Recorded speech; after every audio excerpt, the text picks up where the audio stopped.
கீழே உள்ள வட்டத்தில் எத்தனை முறை 3 என்ற எண்ணும் 5 என்ற எண்ணும் வந்துள்ளன? முதல்ல 3 அப்படிங்கிற எண் எத்தனை முறை வந்திருக்குன்னு எண்ணுங்க.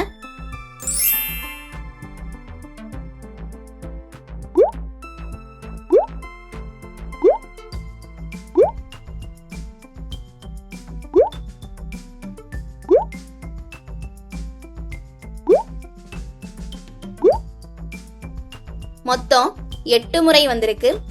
அடுத்ததா 5 அப்படிங்கிற எண் எத்தனை முறை வந்திருக்குன்னு எண்ணுங்க.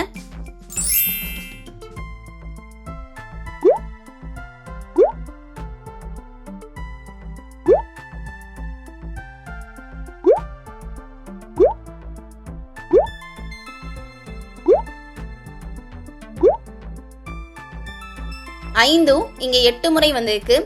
அப்ப 8,8ங்கிறதா சரியான விடை. அது ஆப்ஷன் B ல இருக்கு. டிக் பண்ணிக்கோங்க.